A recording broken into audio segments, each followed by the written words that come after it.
Velith Sorn worked in the deepest level of the Grand Repository. This was where they kept the records that nobody cared about anymore.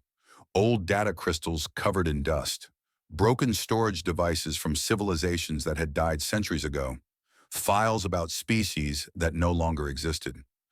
She was a junior archivist.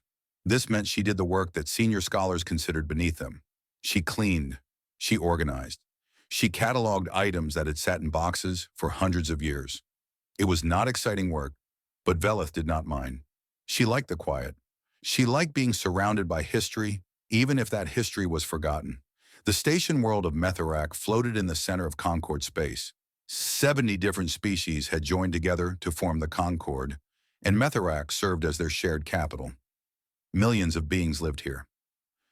Thousands of ships arrived and departed every day. But down in the lower archives, Velith could go entire weeks without seeing another person. Today she was working through a shipment of damaged crystals. A mining company had found them in an asteroid field near the outer rim. The crystals were old, very old. Most of them were too corrupted to read. Velith's job was to scan each one and determine if anything could be recovered. She had processed 47 crystals, 47 failures. The 48th crystal was different. When she inserted it into the reader, the screen flickered. Static filled the display. Then slowly, an image formed. It was a star chart. Velith leaned forward in her chair. Star charts were common in old records, but this one showed coordinates she did not recognize. The location was marked in a strange script that her translation software could not identify. She ran the coordinates through the Concord database. The result made her frown. The coordinates pointed to a location inside the Forbidden Zone. Every child in the Concord learned about the Forbidden Zone. It was a vast region of space that no ship was allowed to enter. Warning beacons surrounded it on all sides. The beacons were ancient, older than the Concord itself. They broadcast a simple message in every known language. Human territory. Do not approach. Turn back now. Nobody knew who had built the beacons. Nobody remembered why the zone was forbidden. The official record simply said that the area was dangerous and that entry was prohibited. When Velith had asked her teachers about it as a child, they had changed the subject. When she had searched for information in the public archives, she had found nothing useful. Now she was holding a star chart that showed locations inside that forbidden space. She looked more closely at the crystal. There was more data stored on it. She found a single phrase written in Old Concord, the ancient language that had been used before the modern translation systems were developed. Velith had studied Old Concord as part of her training. She read the words slowly. They could have killed us all. They didn't. A cold feeling spread through her chest. She read the words again. They could have killed us all. They didn't. Who could have killed everyone? And why didn't they? Velith saved the data to her personal device. She knew she should report this find to her supervisors. Any artifact connected to the Forbidden Zone was supposed to be flagged immediately, but something made her hesitate. She wanted to understand what she had found before she handed it over to someone else. That evening, she began her research. She searched through every database she could access. She looked for any information about the Forbidden Zone, about the warning beacons, about the word human that appeared in the beacon messages. She found almost nothing. The Concord archives contained billions of records. They documented the history of 70 species across thousands of years. But when it came to the Forbidden Zone, there was only silence. The files were not classified or restricted. They were simply empty. Someone had erased them long ago. This made no sense. The Concord preserved everything. That was the entire purpose of the Grand Repository. Knowledge was considered sacred. Destroying records was one of the greatest crimes a scholar could commit. Yet someone had deliberately removed all information about an entire region of space. Velith could not sleep that night. She lay in her small quarters and stared at the ceiling. The words from the crystal repeated in her mind. They could have killed us all. They didn't. The next morning she went to see her mentor. Torvun Kyle was old even by the standards of his species. The Methrony could live for 300 years, and Torvun had passed that mark long ago. His scales had faded from bright blue to pale gray. His movements were slow and careful, but his mind remained sharp. He had taught Velith everything she knew about archival work. She found him in his office. surrounded by books and data tablets. Real physical books were rare in the modern Concord. Most information was stored digitally, but Torvun preferred the old ways. "Velith," he said when she entered, "you look troubled." She sat down across from him. She did not know how to begin. Finally, she simply showed him the star chart on her personal device. She watched his face as he looked at it. The change was immediate. His gray scales turned almost white. His hands began to shake. He looked at her with an expression she had never seen on his face before. It took her a moment to recognize it. Fear. "Where did you find this?" His voice was barely a whisper. "In the latest shipment from the Outer Rim." "Torvun, what is this? What happened in the Forbidden Zone? Who were the humans?" "Do not say that word." He spoke sharply, more sharply than he had ever spoken to her. "Do not say it again. Delete this file. Destroy the original crystal. Forget you ever found it." "But why? I don't understand." "The records have been erased. All of them. Someone deleted the history of an entire region of space. Don't you want to know why?" Torvun closed his eyes. For a long moment he was silent. When he spoke again, his voice was tired and sad. "Some histories are buried for good reason. Some knowledge brings only pain. The Concord has survived for 3,000 years because we learned to forget certain things. Please, Velith, trust me. Let this go." "You know something." She leaned forward. "You know what happened. Tell me." He shook his head slowly. "I know only fragments. Stories passed down through generations of my family. Warnings given from parent to child. I know that long ago, before the Concord existed, there was another power in the galaxy. I know that they were unlike any species we have ever encountered, and I know that the greatest act of mercy in galactic history was committed by beings that every other species had tried to destroy." "Mercy? What do you mean?" Torvun looked at her with those ancient eyes. "They didn't destroy us. That's what makes it worse. We tried to kill them all. Every last one. We failed. They could have done the same to us. They chose not to. And that choice, that impossible, incomprehensible choice, terrified our ancestors so deeply that they decided to forget it ever happened." "But why? Why would mercy be terrifying?" "Because we couldn't understand it. And what we cannot understand, we cannot predict. What we cannot predict, we cannot control." He reached out and took her hand. His grip was weak but urgent. "Please, Velith, I am begging you. Do not pursue this. The beings who made that choice are gone now. Let them stay gone. Let the past stay buried." Velith left his office with more questions than answers. She should have listened to him. She knew that. Torvun had never steered her wrong before. But she could not let this go. Something had happened 3,000 years ago. Something so significant that the entire galaxy had agreed to forget it. She needed to know what.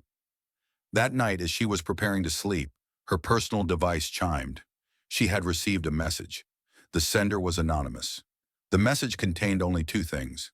The first was a set of coordinates, a location on the far edge of Concord space, in a system she had never heard of. The second was a single line of text. "You want to know what happened? Come. Bring the crystal. Tell no one." Velith stared at the message for a long time. This could be a trap. Someone had been watching her research. Someone knew what she had found. Going to meet them alone would be dangerous. But she thought about the empty files, the erased history, the fear in Torvun's eyes. She thought about the words on the crystal. They could have killed us all. They didn't. She made her decision. 3 days later, she boarded a transport ship heading for the Outer Rim. She told no one where she was going. She carried the crystal in a hidden pocket close to her heart, and as the ship jumped into faster-than-light travel, she wondered what truth was waiting for her at the edge of known space. The stars blurred around her. Somewhere ahead, in the darkness between worlds, answers were waiting. Answers that had been hidden for 3,000 years. Velith was going to find them. The station was called Whisper's End. It hung in the darkness near a dying star, a brown dwarf that gave off barely enough light to see. No trade routes passed through this system. No colonies had ever been established here. The station existed in a place that the rest of the galaxy had forgotten. Veleth's transport dropped her at the docking bay and departed immediately. The pilot had seemed nervous the entire journey. He had asked no questions about why she wanted to come here. He had simply taken her payment and left as quickly as possible. She stood alone in the docking bay. The air was cold and smelled of rust and recycled oxygen. The lights flickered overhead.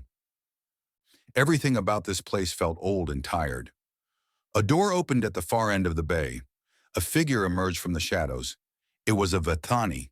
Veleth recognized the species from her studies. The Vithani were rare now. Their homeworld had been destroyed in some ancient catastrophe, and only a few thousand of them remained, scattered across the galaxy. They were tall and thin, with skin like cracked stone and eyes that glowed faintly in the dark. This Vithani was old, older than anyone Veleth had ever seen. He moved with the careful slowness of someone whose body had become a burden. Machines were attached to his chest and back, humming softly, keeping him alive. "You came." His voice was like gravel sliding over glass. "I was not certain you would." "You sent the message?" "I did. My name is Sothrek. I have been waiting for someone like you for a very long time." He led her through the station. The corridors were narrow and poorly lit. They passed through sections that had clearly not been used in years. Dust covered everything. But there were also signs of life. Doors with lights behind them. The distant sound of voices. "What is this place?" Veleth asked. "A sanctuary for those who seek forbidden knowledge. Scholars who ask too many questions. Researchers who found things they were not supposed to find. People who refused to forget." They reached a large room that had been converted into a library. Physical books lined the walls. Data storage devices were stacked on tables. Screens displayed texts in languages Veleth did not recognize. A dozen beings of various species sat reading or talking quietly. "These are the keepers of silence," Sothrek said. "We preserve the history that the Concord tried to erase." Veleth looked around in wonder. "All of this is about the Forbidden Zone? About the humans?" At the mention of that word, several of the keepers looked up. Their expressions were mixed. Some showed curiosity. Others showed something darker. Sothrek gestured for her to sit. He lowered himself into a chair across from her, his machines whirring with the effort.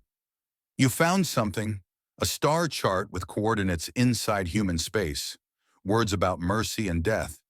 You want to know what it means." "My mentor told me to forget. He said the history was buried for good reason." "Your mentor is wise. The history was buried because it was too painful to remember, too frightening." Sothrek's glowing eyes fixed on hers. "But wisdom and truth are not always the same thing. You have come here seeking truth. I will give it to you. But first, you must understand what the humans were." Veleth leaned forward. "What were they?" Sothrek was quiet for a moment. When he spoke, his voice was soft but steady. "The galaxy is old. Many species have risen and fallen over the ages. Most follow similar patterns. They develop technology. They expand into space. They encounter other species. They compete or cooperate. Wars are fought. Alliances are formed. Eventually, some kind of balance is achieved. This is how civilizations work. It is predictable, understandable." He paused.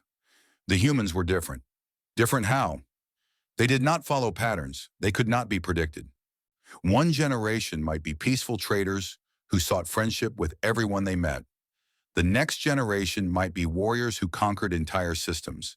They could show mercy that seemed like weakness. They could show cruelty that seemed like madness. They made alliances and broke them. They started wars and ended them for reasons no one else could understand." "That sounds chaotic."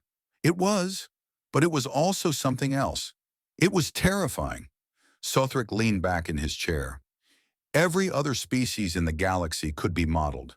You could study their history, analyze their culture, and predict with reasonable accuracy what they would do in any given situation. This made diplomacy possible. This made peace possible. But with humans, there was no model, no prediction. You could never be certain what they would do." Veleth thought about this.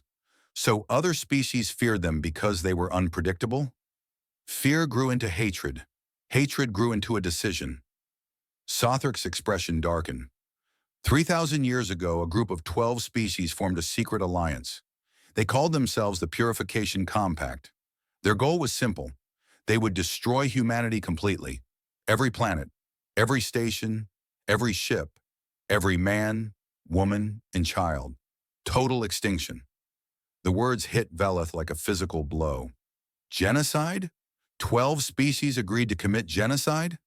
They believed they had no choice. The humans were expanding. Their population was growing. Their technology was advancing. The Compact believed that if they waited too long, humanity would become too powerful to stop. They decided to act while they still could. What happened? Sothrek smiled, but there was no joy in it. They underestimated the humans. Badly. He gestured, and one of the other keepers brought over a data tablet. Sothrek activated it, and a holographic display appeared in the air between them. It showed a star map with 12 colored zones and a smaller zone in gray.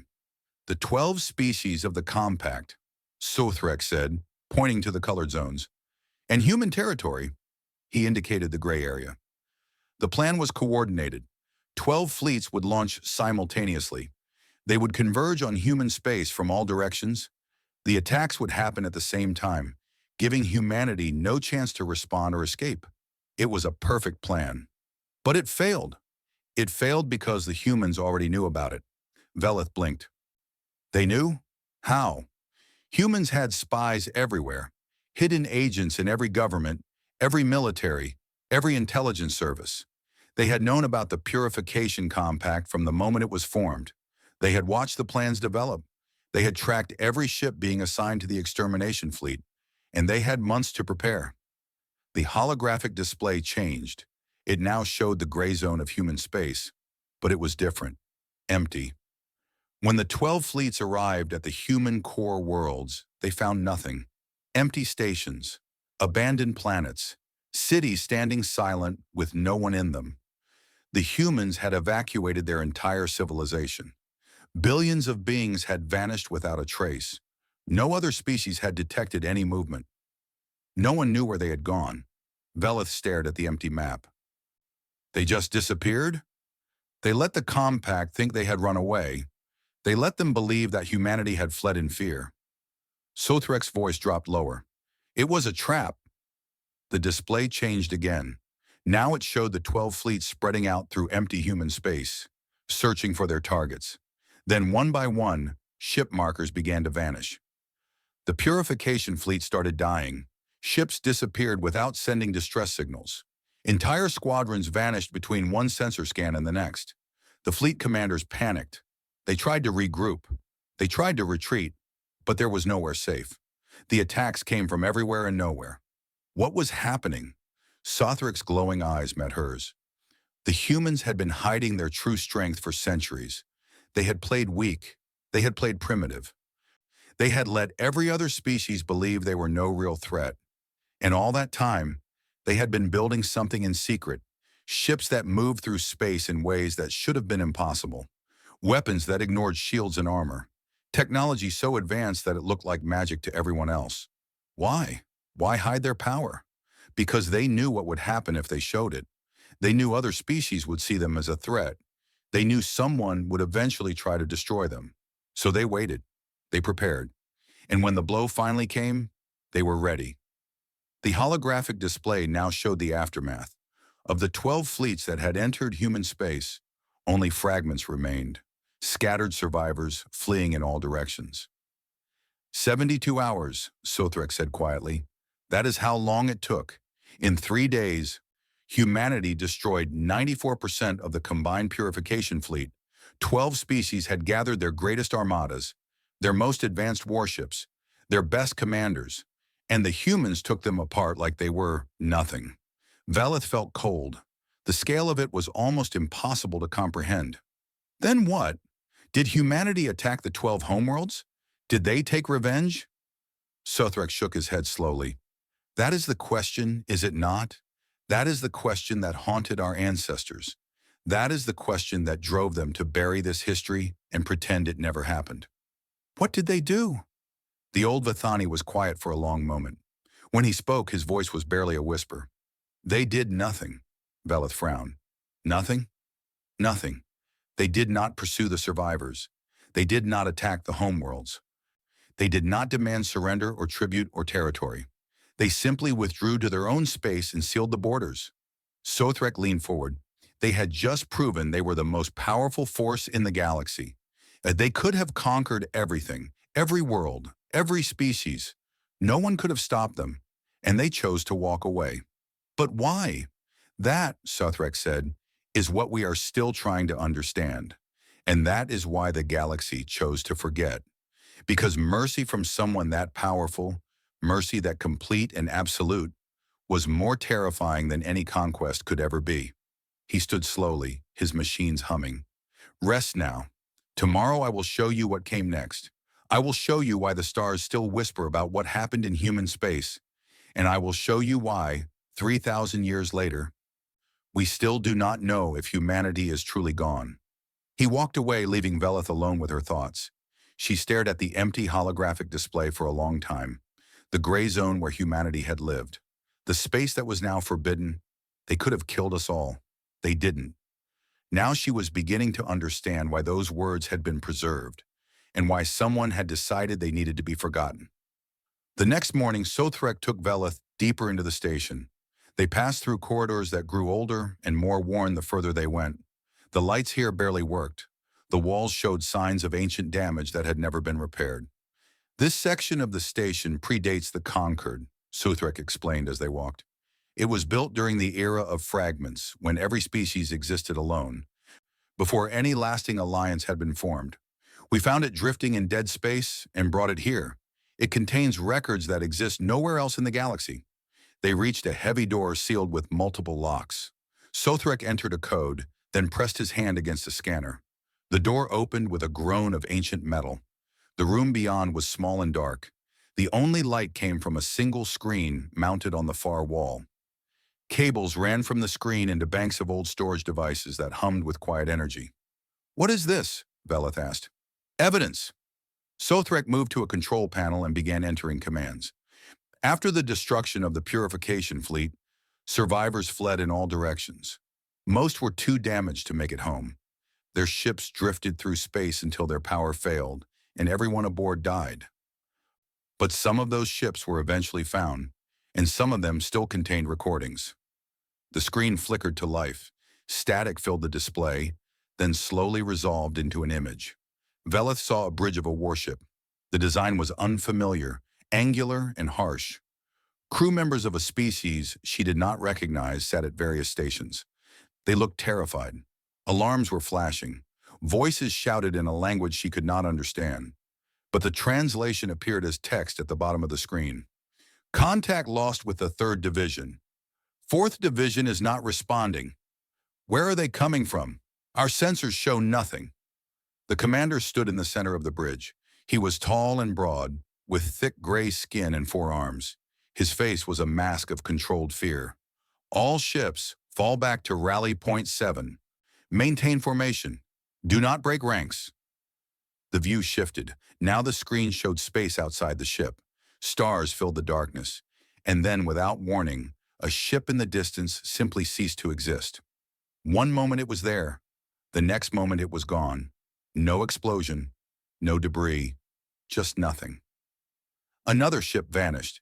Then another. The voices on the bridge became screams. "They're everywhere! They're coming through the hull!" The recording dissolved into chaos. Running, shooting, bodies falling. Then the screen went black. Velith realized she was holding her breath. She let it out slowly. What was that? What killed them? We do not know exactly.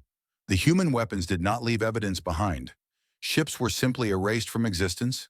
Some survivors reported seeing vessels that appeared from nowhere, attacked, and vanished before anyone could respond. Others spoke of weapons that passed through shields as if they were not there. Sothrek paused the recording. The humans had developed technology that no other species has ever matched, before or since. How is that possible? How could one species be so far ahead of everyone else? That is a question many have asked. The most common theory is that humans found something, some ancient technology or knowledge from a civilization that existed before any of our species evolved. But we do not know for certain. The humans never explained. They never shared their secrets. Sothrek moved to another recording.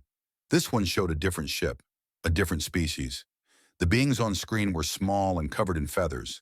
They huddled together in what looked like an escape pod. "We ran," one of them was saying. "We ran as fast as our engines could carry us. We thought we had escaped. Then we looked behind us and saw it." The recording showed a view from the pod's rear camera. Space was dark and empty. Then a shape appeared. It was a ship, but unlike any ship Velith had ever seen. It had no clear front or back. Its surface seemed to shift and flow like liquid metal. Lights moved across it in patterns that hurt her eyes to watch. It followed us for 3 hours. It could have destroyed us at any moment. It was faster than us, more maneuverable. We could not escape, but it did not attack. It just watched. The feathered being's voice trembled. Then it transmitted a message, a single sentence in our own language. It said, "Tell them what you saw. Tell them we let you live." The recording ended. Velith sat in silence for a long moment. They let some survivors escape on purpose. They wanted witnesses. Yes, the humans made certain that every species in the Purification Compact knew exactly what had happened. They wanted everyone to understand how easily they had won. And they wanted everyone to know that the survivors had only lived because humans had chosen to let them live. Sothrek showed her more recordings, ship after ship, species after species. The story was always the same. Overwhelming power, instant destruction, and then, inexplicably, mercy. Ships that could have been destroyed were allowed to flee. Escape pods that could have been vaporized were permitted to drift away. Survivors who should have died were given the chance to carry the story home. The psychological impact was enormous, Sothrek said. The 12 species of the Compact had gone to war believing they were doing what was necessary. They had convinced themselves that humanity was a threat that had to be eliminated. Instead, they discovered that humanity was a power so vast it could have eliminated them just as easily, and that humanity had chosen not to. But why? Why show mercy to species that had tried to commit genocide? Sothrek moved to his chair and sat down heavily. His machines hummed louder, working to keep his ancient body functioning. That is the question that has haunted us for 3,000 years. We have theories. Some believe the humans simply did not want to become what their enemies had been. They refused to commit the same crime that had been attempted against them. Others believe it was calculated. They knew that conquering the galaxy would require endless war. It was easier to terrify everyone into leaving them alone. What do you believe? The old Vithani was quiet for a long moment. I believe they were truly different from every other species. I believe mercy was built into them in a way we cannot understand. They were capable of terrible violence. The recordings prove that. But they were also capable of restraint that should have been impossible. They had every reason to take revenge, every justification. But they looked at the species that had tried to murder them, and they said no. They refused to become monsters. Velith thought about this. It was hard to imagine. She knew how her own species would have reacted in the same situation. She knew how most species would have reacted. Revenge was natural. Punishment was expected. To have absolute power and choose not to use it went against every instinct. "Show me what happened next," she said, "after the war." Sothrek nodded. He called up another set of records. These were not recordings. They were documents, reports, diplomatic communications. After destroying the Purification Fleet, humanity sent one message to every species in the galaxy. It was the same message, translated into every known language. It said, "We could reach any world in your territories. We could destroy any fleet you build. We could end any species that threatens us. We choose not to. Leave us alone. That is all we ask." The words appeared on the screen. Velith read them several times. That was all they wanted? To be left alone? That was all they asked for. And the galaxy, still trembling from what it had witnessed, agreed. The 12 species of the Compact signed treaties promising to never attack human space again. The other species, who had watched from a distance, agreed as well. Humanity retreated behind their borders, and for a time, There was peace. For a time, Sothrek's expression grew darker. Over the following decades, humanity withdrew further and further from galactic contact. They closed their embassies. They recalled their traders and diplomats. They stopped responding to communications. Ships that approached their borders were turned away without explanation, and then gradually they began to disappear. Disappear? Ships would enter the edges of human space and find abandoned stations, empty worlds, cities that stood silent and untouched, with no sign of what had happened to their inhabitants. Where billions of humans had lived, there was only silence. Velith felt a chill run down her spine. Where did they go? No one knows. Some believed they had found a way to leave the galaxy entirely. Others thought they had destroyed themselves in some civil war or catastrophe. A few suggested they had ascended to some higher form of existence. Suthrek shook his head. The truth is, we simply do not know. They were there, and then they were not. The most powerful species the galaxy had ever seen simply vanished. And the Forbidden Zone? It was established by the survivors of the Purification Compact, with the agreement of every other species. No one would enter human space. No one would attempt to discover what had happened. The warning beacons were built. The histories were erased, and the galaxy agreed to pretend that humanity had never existed. Velith thought about the empty files in the Concord archives, the fear in her mentor's eyes, the silence that had lasted for 3,000 years. But you kept the records, you and the other keepers. Some of us believed that forgetting was not the answer. Some of us believed that the truth, no matter how frightening, was worth preserving. Suthrek looked at her with his ancient glowing eyes. And some of us believed that humanity might not be gone, that they might be waiting, watching, and that someday, for good or ill, they would return. He stood slowly and moved toward the door. Rest now. Think about what you have learned. Tomorrow I will show you the last piece of the puzzle. The recording that only a handful of beings in the galaxy have ever seen. The message that the humans left behind. Velith remained in the dark room for a long time after he left. She stared at the blank screen where so much death and mercy had been displayed. She thought about the humans who had won a war they never started, who had shown restraint that defied all logic. And she wondered, not for the first time, if the Forbidden Zone was really meant to keep others out, or if it was meant to keep something in. The station creaked around her in the darkness, and somewhere, far away, the stars continued their slow rotation around the dying brown dwarf, keeping their secrets, whispering their warnings, waiting. Velith could not sleep that night. She lay in the small room the keepers had given her and stared at the ceiling. Her mind kept returning to the recordings, the ships vanishing into nothing, the survivors allowed to flee, the message that humanity had sent to the galaxy. Leave us alone. That is all we ask. Such simple words, such an impossible request. They had won. They had proven themselves invincible, and they had asked for nothing but solitude. When morning came, she found Sothrek waiting for her in the library. He looked tired. Even his machine seemed to be working harder than usual, humming and clicking with increased urgency. She realized that these long conversations were costing him something.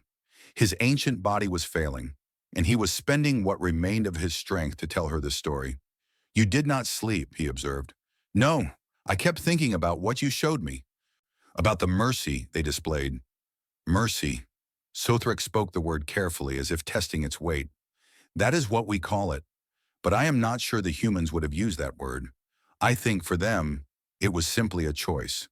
They chose not to become the thing they hated. They chose not to repay genocide with genocide. My people would not have made that choice, Velith admitted. If someone tried to destroy us, and we had the power to stop them, we would have taken revenge. We would have made them pay. As would most species. That is what makes the humans so difficult to understand.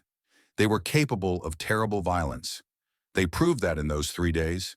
But they were also capable of something else, something that defied every expectation. He led her through the library to a small private room at the back. And inside was a single chair facing a screen. The room felt old and sacred, like a shrine. Very few beings have seen what I am about to show you, Sothrek said. This recording was found in a probe drifting at the very edge of the Forbidden Zone. The probe was human-made. We believe it was left deliberately, a message for whoever might find it. He activated the screen and stepped back. Watch. The screen flickered. Static filled the display. Then slowly, an image formed. Velith saw a human. She had seen images of humans before, in the few historical records that had survived. But those had been old and degraded. This was different. This was clear. This was real. The human was a woman. Her hair was dark and cut short. Her eyes were a pale color that Velith did not have a name for. She sat in a simple chair in a plain room. Behind her, a window showed stars. When she spoke, her voice was calm and measured. A translation appeared at the bottom of the screen. To whoever finds this, greetings. My name is not important. I am speaking on behalf of what remains of humanity. We know that someday someone will come looking for us. Someone will want to understand what happened. This message is our answer. The woman paused. Her expression was thoughtful, almost sad. We know what the galaxy thinks of us. We know they feared us even before the war. We were too unpredictable, too dangerous. We did not fit the patterns that other species had learned to expect. And when the Purification Compact decided to destroy us, we understood why. We were different. Different is always frightening. Velith leaned forward in her chair. The woman's voice was hypnotic. Despite the translation, she could hear the rhythm and cadence of the original words. There was something musical about human speech. We could have taken revenge. We had the power. After we destroyed their fleets, nothing in the galaxy could have stopped us. We could have burned their worlds. We could have hunted down every species that had tried to kill us. We could have built an empire on their bones. The woman shook her head slowly. But what would that have made us? Conquerors, tyrants, monsters, the very thing they had feared we might become. We refused. We decided that we would rather disappear than become something we hated. She stood and walked to the window. The stars outside were bright and cold. There is something else you need to understand. We are not the only dangerous thing in the universe. There are things beyond the edges of the galaxy, things that are older than any species here, things that hunger. We discovered them, or perhaps they discovered us. Either way, we learned that the petty wars between species are nothing compared to what waits in the darkness between galaxies. Velith felt ice in her veins. The woman's tone had changed. There was fear there now, real fear. We could not stay and explain this. We could not try to unite the galaxy against this threat. After what happened with the Purification Compact, no one would have believed us. They would have thought we were manipulating them, lying to gain power, so we made a different choice. The woman turned back to face the screen. Her expression was determined. We left. We took our ships and our people, and we went to meet this threat ourselves.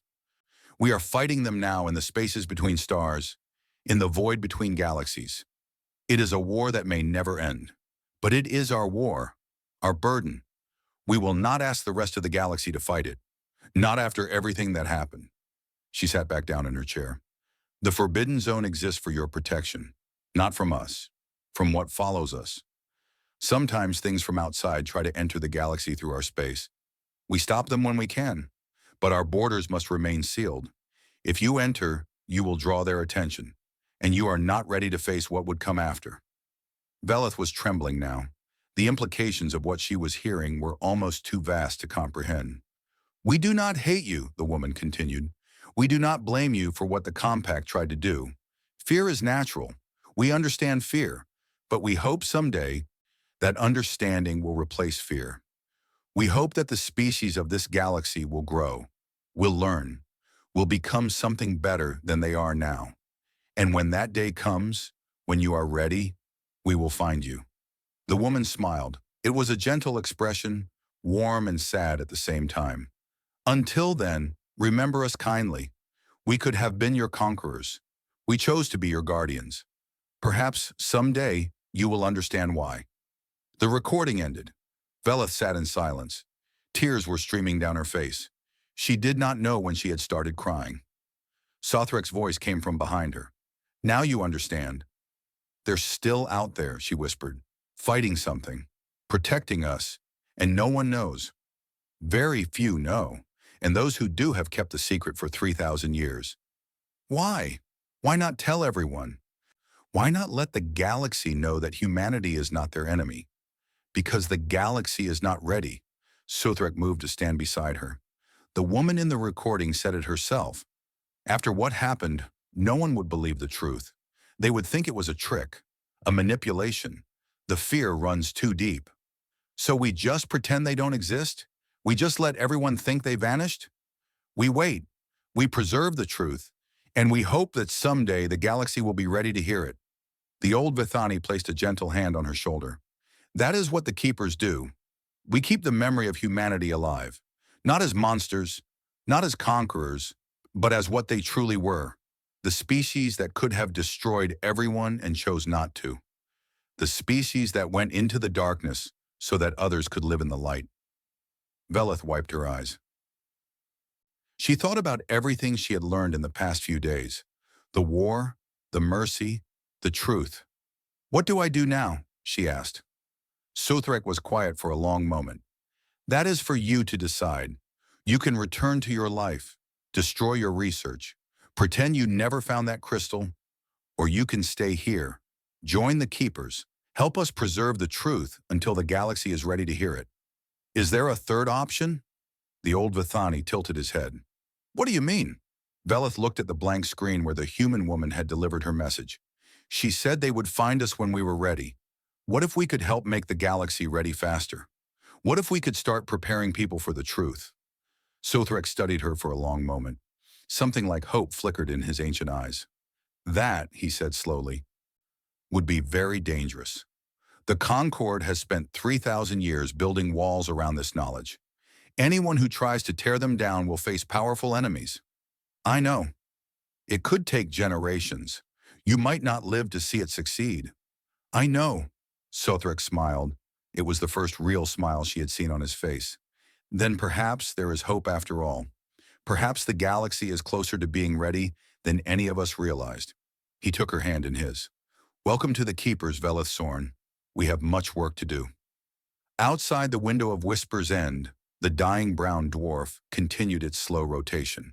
And far away, beyond the warning beacons, beyond the forbidden zone, lights moved in the darkness.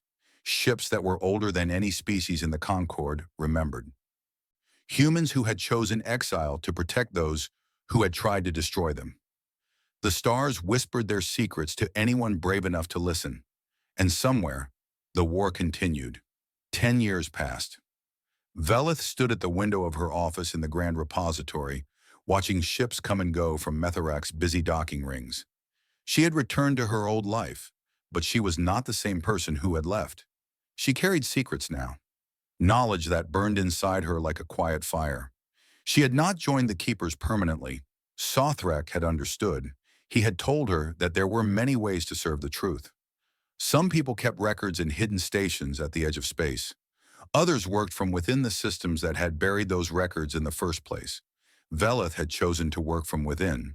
Over the past decade, she had risen through the ranks of the archival service. She was a senior scholar now. She had access to records that had been denied to her as a junior archivist. And slowly, carefully, she had begun to plant seeds. A paper here about anomalies in pre-conquered historical records. A presentation there about the importance of preserving uncomfortable truths. Small things. Nothing that would attract attention. Nothing that would trigger the automatic suppression systems that the Concord had built to keep the past buried. But seeds grow. Ideas spread. And Velith was patient. She had also continued her private research. The crystal she had found all those years ago was hidden in a secure location known only to her. But it was no longer her only piece of evidence. The Keepers had shared other materials with her, documents, recordings. Fragments of the history that the galaxy had tried to forget. She had assembled a picture of humanity that was more complete than anything she had possessed before. Not just the war and the mercy that followed, but glimpses of what humanity had been before. Their art, their music, their literature, the strange and beautiful culture they had built before the galaxy turned against them. They had been painters and poets, scientists and dreamers. They had loved deeply and argued passionately. They had built monuments to their dead and sang songs to their children. They had been, in so many ways, just like every other species. But they had also been something more. They had possessed a quality that Velith could only describe as hope. Even in their darkest moments, even when facing extinction, they had believed that things could be better, that the future could be brighter than the past. That choice mattered. That mercy was possible. It was this quality, she had come to believe, that had allowed them to spare the galaxy after winning the war. They had looked at the species that had tried to destroy them and seen not enemies to be punished, but potential allies who had simply lost their way. They had chosen to hope rather than hate, and now they were out there somewhere, fighting a war that no one else even knew existed, still hoping that someday the galaxy would be ready to stand beside them. Velith often thought about the woman in the recording. She wondered if that woman was still alive.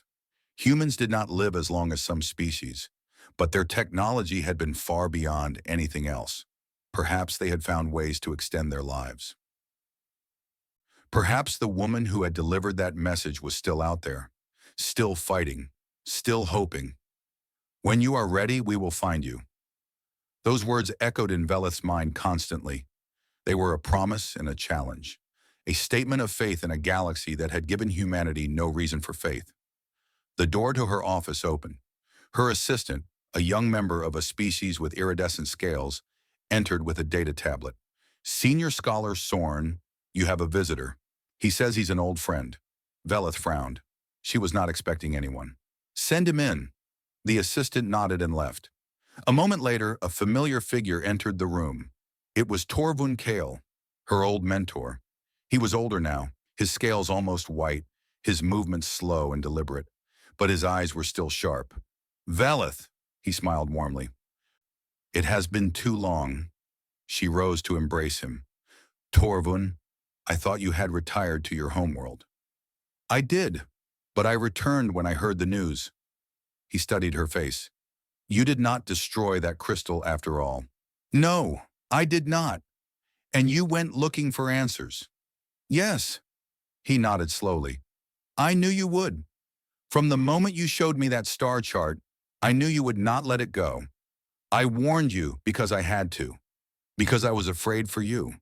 But I also knew that fear would not stop you." "Are you angry with me?" "Angry?" He laughed softly. "No, I am proud of you. I have watched your work over the past decade, the papers you have published, the ideas you have introduced. You are doing something very dangerous and very important. You are preparing the ground." Velith led him to a chair and sat across from him. "You know what I found. You know about the keepers." "I know. I have always known. My family has passed down the truth for generations. We are not keepers ourselves, but we know of them. We know what they preserve." "Then why did you tell me to forget?" "Because I wanted you to choose for yourself. The burden of this knowledge is heavy. It changes you. I did not want to push you into carrying it. I wanted you to make that choice on your own." Velith was quiet for a moment. "There's something happening, isn't there? Something new. That's why you came back." Torvun's expression grew serious. "There have been reports from the edge of Concord space, ships detecting strange signals near the Forbidden Zone, energy patterns that do not match any known technology." "What kind of signals?" "Communications. Encrypted, but clearly directed inward, toward the core worlds." He leaned forward. "Velith, I believe someone is trying to make contact." Her heart began to beat faster. "The humans? We do not know. It could be them. It could be something else. Something from outside." His voice dropped. "The message from that woman. She spoke of things that hunger, things in the darkness. We have always assumed the barrier worked in both directions, that humanity was keeping those things out while also keeping us away. But what if the barrier is failing? What if something is trying to get through?" Velith thought about this. The possibilities branched in her mind. Hope and fear intertwined. "What do we do?" "For now, we watch. We wait. We continue our work." Torvun reached into his robe and pulled out a small device. "But I wanted to give you this. It came to me through channels I cannot explain. I believe it is meant for you." She took the device. It was a simple data crystal, much like the one she had found 10 years ago. She inserted it into her reader. The screen displayed a single image, a star map. The forbidden zone was highlighted, and within it, a single point was marked with coordinates. Below the coordinates was a message. The time grows short. The barrier weakens. We cannot hold alone forever. Send your brave. Send your curious. Send those who are ready to see. We will be watching for them.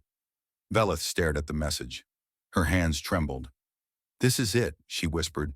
This is the invitation we have been waiting for. Perhaps, or perhaps it is a test, a way to see if the galaxy is truly ready. Torvun placed his hand over hers. The choice is yours, Velith.